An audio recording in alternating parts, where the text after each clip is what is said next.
একমাত্র বীমা বিক্রেতাকেই কোনো ক্রেতার জন্য অপেক্ষা করতে হয় না। এটি কেমন? তাহলে চলুন শুরু করা যাক। আপনি যে কোনো ব্যবসায়ের দিকে চিন্তা করুন, একজন ব্যবসায়ী কি করেন? ও প্রথমে একটি দোকান ভাড়া নেন, দোকানে ডেকোরেশন করেন, দোকানে অনেক টাকার মাল উঠান, কর্মচারী রাখেন।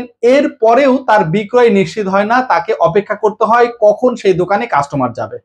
কখন কোন ক্রেতা আসবে, কোন পণ্যটি চাইবে, সেই পণ্য যদি দোকানে থাকে, দাম দরে যদি মিল হয়, তবেই বিক্রয় করবার পরে মুনাফা অর্জন করতে পারে।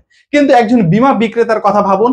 একজন বীমা বিক্রেতা কখনোই অফিসে বসে থাকে না, কখন আমার কাছে বীমা গ্রাহক আসবে, কখন বীমা করবে, এই আশায় বসে না থেকে তিনি তার পছন্দ মতন তিনি গ্রাহকের কাছে যান।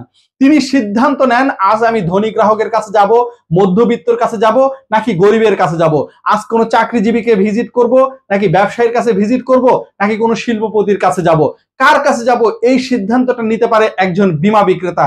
কিন্তু অন্য কোনো বিক্রেতার এই সিদ্ধান্ত নেওয়ার সুযোগ নেই। তিনি জানেন না আজ আমার দোকানে কোন কাস্টমার আসবে, সকালে আসবে, দুপুরে আসবে, নাকি বিকালে কাস্টমার আসবে, নাকি সন্ধ্যার পরে আমার কাস্টমারের ভিড় বেড়ে যাবে, তখন বিক্রি বেশি হবে। কিন্তু একজন বীমা বিক্রেতা চাইলেই সে শ্রম বাড়িয়ে দিতে পারে, চাইলেই সে সকালে বেশি কাজ করতে পারে, দুপুরে কাজ করতে পারে, বিকালে কাজ করতে পারে, চাইলে সে মধ্যরাত পর্যন্ত কাজ করতে পারে যদি শহর এলাকায় হয়। কিন্তু একজন বিক্রেতার পাশাপাশি অন্য যদি বিক্রেতা হয়, আজকের এই আলোচনা শুনে আপনারা মনে করতে পারেন যে মার্কেটিং তো অনেক পেশা রয়েছে, অন্য মার্কেটিং এর বিক্রেতাও তো বিভিন্ন দোকানে দোকানে যাচ্ছে, অর্ডার নিচ্ছে, পণ্য বিক্রি করছে। কিন্তু এইখানে একটি মজার ব্যাপার দেখুন, আপনি যদি একজন ফ্রিজ বিক্রেতা হন, তাহলে আপনি কি করবেন? ফ্রিজের শোরুমে যাবেন। আপনি যদি প্রাণ আরএফএল এ চাকরি করেন, প্রাণে চাকরি করে প্রাণের প্রোডাক্টগুলো নিয়ে আপনি কি নির্ধারিত দোকানে যাবেন, আরএফএল এর নির্ধারিত প্রোডাক্টে যাবেন। একই রকম ভাবে আপনি যদি কোনো মেডিকেল রিপ্রেজেন্টেটিভ হন, যে কোনো ঔষধ কোম্পানি, তাহলে আপনাকে কি শুধুমাত্র ফার্মেসিগুলো ভিজিট করতে হবে, সেখানে অর্ডার নেবেন, আর ডক্টরের প্রেসক্রাইব করবার জন্য ডক্টরকে উৎসাহিত করতে হবে, তার সঙ্গে সাক্ষাৎ করতে হবে। এই কর্মক্ষেত্রের বাহিরে কি আপনার আর বাহিরে যাওয়ার সুযোগ রয়েছে? কিন্তু একবার ভেবে দেখুন তো, একজন বীমা বিক্রেতা কি করতে পারে? তিনি ডাক্তারের কাছে যেতে পারে, ইঞ্জিনিয়ার কাছে যেতে পারে, চাকরিজীবীর কাছে যেতে পারে, ব্যবসায়ীর কাছে যেতে পারে, কামার কুমার তাঁতি কৃষক শ্রমিক সকলের জন্য তিনি উন্মুক্ত। তার সামনে যেইনি থাকবে তিনি হতে পারে তার সম্ভাব্য ক্রেতা, সম্ভাব্য বীমা গ্রাহক। তার সামনে যে গ্রাহক থাকবে তার চাহিদা পছন্দ রুচি অনুযায়ী একজন বীমা বিক্রেতা যদি বুঝাতে পারে, তাহলে অবশ্যই তার কাছে বীমা বিক্রয় হবে। কিন্তু বীমা বিক্রয় করবার জন্য তিনটি শর্ত পূরণ করতে হয়। এই তিনটি বিষয় যদি মাথায় রেখে কোনো বীমা বিক্রেতা কাউকে বোঝায়, তাহলে তার সহজেই বীমা বিক্রয় হয়ে যাবে এবং একজন ক্রেতা এই বীমা কিনতে পারবে কিনা সেটাও ফিল্টারিং হয়ে যাবে। আরেকটি মজার ব্যাপার বলি, অন্য কোনো পণ্য বা সেবা কিনবার জন্য কোনো ক্রেতাকেই কোনো যোগ্যতা অর্জন করতে হয় না, শুধুমাত্র টাকার বিনিময়ে যে কোনো পণ্য বা সেবা পাওয়া যায়। কিন্তু বীমা ক্রয় করতে গেলে শুধুমাত্র টাকা দিয়ে কেনা যায় না, টাকার পাশাপাশি আরো কিছু যোগ্যতা অর্জন করতে হয়। সেই যোগ্যতাগুলো কি? প্রথম যোগ্যতা হচ্ছে বয়স সীমা। একজন মানুষ যদি বীমা ক্রয় করতে চায়, তাহলে 18 থেকে 55 বছর বয়সের মধ্যে হতে হয়।